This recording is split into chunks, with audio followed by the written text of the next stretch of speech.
we've got a lot of legal activity going on, too. As I said, we've got a TRO that we're getting ready to file against the National Archives, but it's the student National Archives case. That's the one where the pro-life students were told, take your material off, your shirt, your bracelet, whatever it might be. We don't allow that in here. That they can track, by the way. The National Archives, very good at tracking that. Not so great at tracking documents to former presidents, and former vice presidents. So we have that National Archive case going on. Then we had the National Archives FOIA, Freedom of Information Act request, which involves the documents. It was an interesting development there because for the first time, and by the way, we started getting documents on this.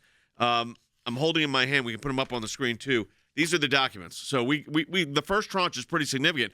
What is the most significant was there was another location that nobody knew about that had to be obtained, where documents had to be obtained, and that actually was a law firm in Boston that had represented the then vice president, now the president. Right. So we just got the first issue of responses. They're doing this on a rolling basis. And this is just Category 1, which refers to emails between the National Archives and representatives of President Biden related to the transfer of the Obama-era presidential records to the National Archives.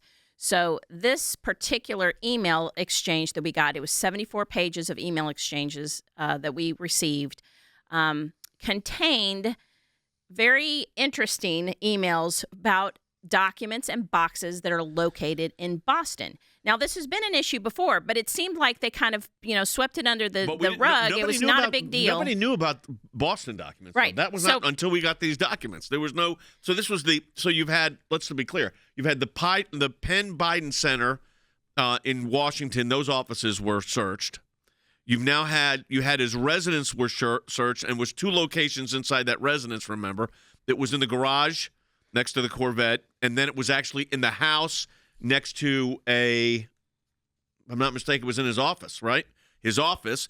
And then, I don't remember, did they search the beach house and nothing came up there? Is that correct? Beach house? They did a search. Nothing there. And then, lo and behold, we get the response to our document request, and there was a whole group of documents in Boston. Right. So his private attorney has an office in Boston, and the emails say, ensure that those boxes in his office in Boston remain secured in a locked space and are not accessed by anyone. So there are a bunch of boxes in a law firm, apparently an office in Boston. Okay, so if you're the Attorney General of the United States and you've unleashed all these special counsels, a special counsel against Trump, a special counsel against Biden, I don't know if they're going to do a special counsel against Pence. I guess if he declares, they'll have to do that. Wouldn't you be saying, Andy, because you were a U.S. attorney, Yep. This isn't working out like I thought. No. We pull this back. Merrick Garland has kind of overplayed his hand on this severely, appointing special counsels here and there. But it's what you have said all along, Jay. You don't like special counsels. I do not. I don't like special counsels.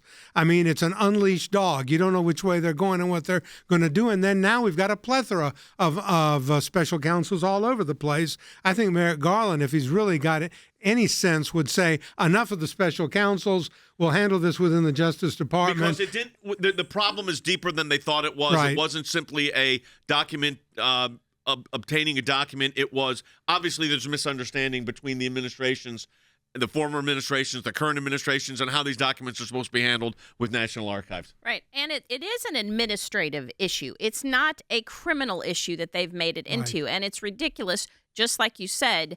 When it was first Trump, it was horrific. But now we've seen, again, we have two former vice presidents that have documents in their possession. This should be gone about by the National Archives in an administrative procedure, collecting these documents. Exactly. Tracking these documents, not in a criminal case. But like I said, man, they can track students that are coming into their museum, which, by the way, houses the Constitution and the Bill of Rights. They could track that in a nanosecond.